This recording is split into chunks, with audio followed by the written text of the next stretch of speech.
For today's video, nandito na naman tayo sa garden natin. Ang gagawin natin, maggamas tayo kasi masukal na naman yung ating tinataniman ng gulay. So, kung makikita nyo, masukal na naman siya. Ang hirap kasi pag masukal kasi delikado dito, guys. Oh.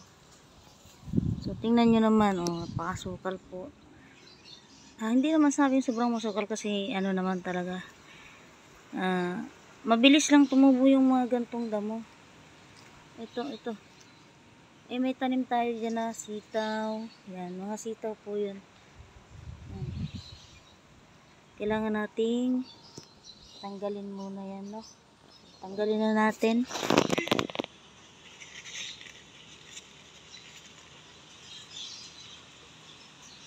Diba?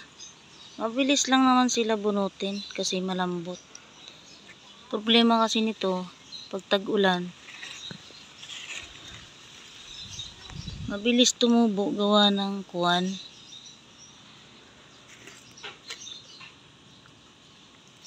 Namumulaklak sila tapos tutubo agad. Ano, lili ito.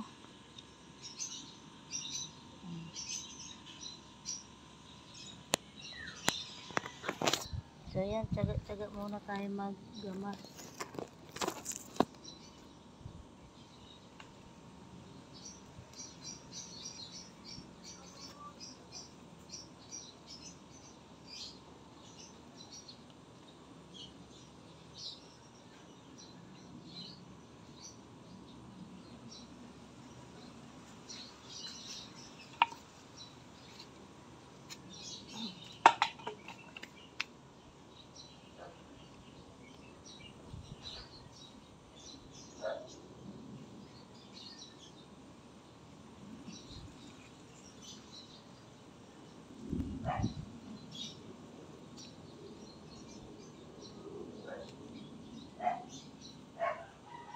Halo yung damo.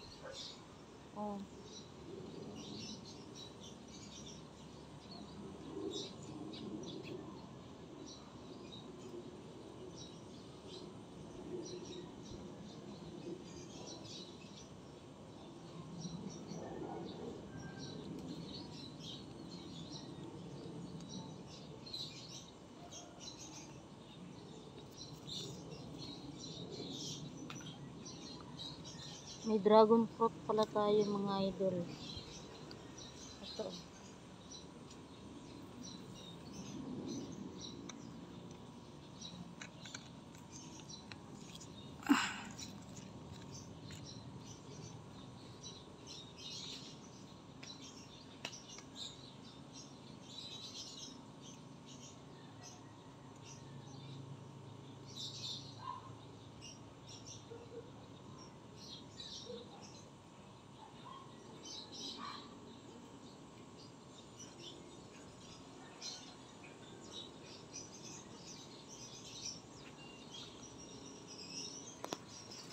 Yung kasi meron tayong mga sitaw umagapang na, kaya lang ang daming damo.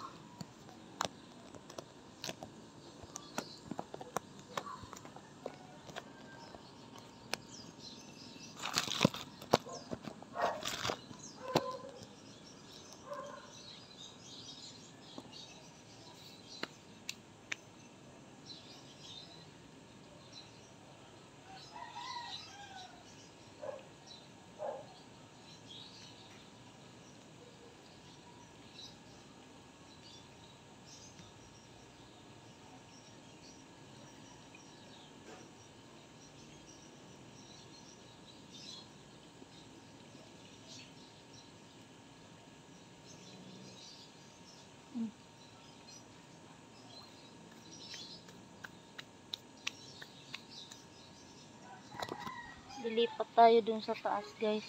Inuna ko dito sa gilid kasi mahirap man dito maggamas kapag tagilid. Itong dahon na to, mo, ang hirap nito puhuin, patayin ba lahat ng kasi nagbunga siya, bulaklak siya. Pag bulaklak niya, yun pa rin tutubo. Mami, may ano pa naman siya, medyo may balahibo yung kanyang, tingnan mo. Pag di mo yan napuho agad, di sila nawawala. Tumutubo agad sila. Sayang ang gulay ko na hindi ko mapakinabangan kasi tinanim ko yan. Actually, may bunga na yung mga papaya.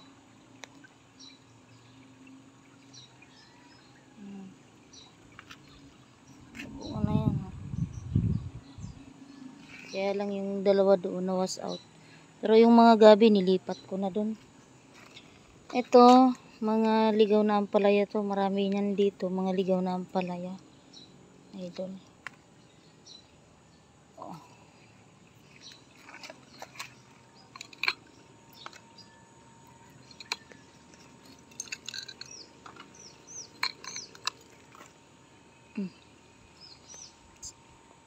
Yan o, may nagbebengbangan. Ano?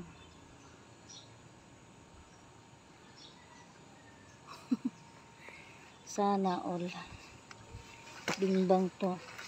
Bingbang sila aga pa. Tignan nyo, ang sukal. Ay, Diyos ko. Ubos. Imbis na yung tinanim ang wala na, naubos na. Kain insekto yung ampalaya ko dito. Oo, may ampalaya yan dito eh. Tignan nyo, nawala na nga. Ang bilis kasi tumubo. Isang linggo lang na umuulan, ganito marami yung damo.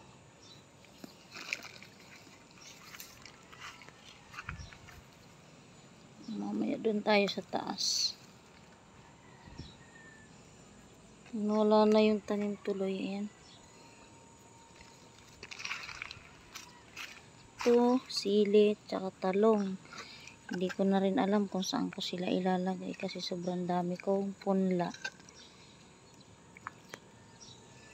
May mga tanim akong talong dyan kaya lang masukal na nga. Hindi na makita.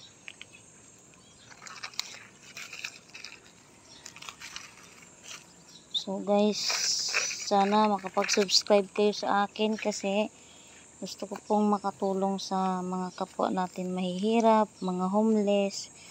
Sana masuportahan nyo ako. Ma-subscribe. Sa pamamagitan ng pag-subscribe nyo, dadami yung mga followers natin para makatulong na rin ako sa kapwa at matagal ko rin naman pangarap yan. Hindi dahil sa may camera gusto kong tumulong. Maganda kasi tumulong kahit may camera kasi papaliwanag ko sa inyo, kapag may camera, kikita yung video, yun pa rin yung ibibigay natin sa beneficiary ng video or sa na-video natin kung sino man yung na-vlog natin. So, marami kasing nagsasabi na bakit hindi na lang tumulong na walang camera. So, vlogger nga, mga idol. Kapag ka vlogger ka, kailangan mo ng camera para yung video kumita, maitulong at madugtungan pa ang pagtulong sa kapwa. Kasi marami nagsasabi dyan, kaya tumutulong kasi nakakamera yan. Pero kung walang camera, hindi man yan sila magtulong. Guys, papaliwanag ko ulit sa inyo, ang pagtulong ng isang vlogger ay isang sakripisyo din sa kanila o sa aming mga nagbablog. Alam niyo po kung bakit? Minsan wala tayong umpisang pantulong, minsan naiispatan lang natin sila, namumuhunan din tayo sa kanila, kumbaga. Ngayon, kapag kumita yung video, yun na yung magiging kapalit ng ginastos natin at kung may sobra, yun yung magiging beneficiary nila. O sila ang magiging beneficiary kasi sila nga ang na-vlog. So, sana maunawaan yung mga idol kasi ang daming mga hindi nakakaunawa, no? Ito ito wild kulitis to or cabbage. Kaya lang may tinik to. Sana na yung kalabasa natin. Kasi taba niya na, gumapang na siya doon. Sana siya.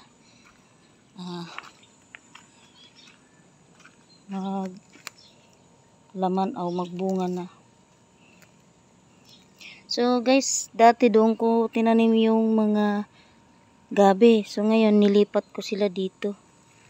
Ayan na sila oh. Bagong lipat yan kaya ganyan itsura. So tiyaga lang tayo mga idol. Kasi ang pagtitiyaga ay may result naman yan. Masukal na dito agad oh. So doon tayo nanguha ng abukadong laglag. So baka kasi isipin nila nanguha ako doon. Wala naman talaga akyatan doon.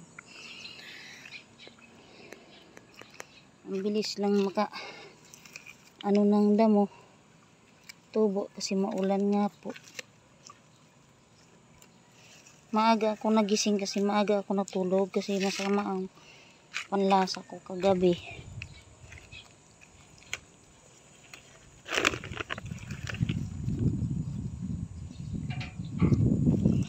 Ayan, sa Facebook ko pala ipapaliwanag ko yon.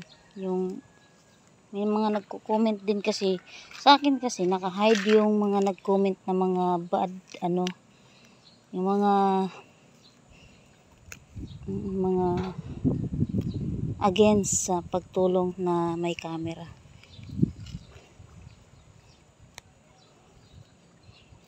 Oo. Kasi ako pag ako biyayaan ng Panginoon o ni Facebook ng magandang views, tutulong at tutulong pa rin ako basta meron na kikitain yung views. Kahit naman walang kita yung mga video natin ay tumutulong tayo. Tayo yung nag-uumpisang maglabas ng pera sa bulsa natin. Kaya sana yung mga against dyan, manood na lang kayo at mag-ambag na lang kayo para mayroon kayong ambag sa taong na i-vlog. Diba? So, yan. Hanggang dito na lang muna tayo mga ka-Tiborsya. Yan. Please like and subscribe po. Meron po akong tinutulungan, sana po masuportahan nyo ako kasi isa po siyang bulag. Di na po talaga siya makakita. Sana po masuportahan nyo ako. Yan, salamat sa panonood nyo. Sana ma-subscribe nyo ulit at makakuha tayo ng mabait na sponsor para kay nanay, no? Bulag na kasi siya. So hanggang dito na lang muna. This is Tiborsya Mix Vlog. Peace out.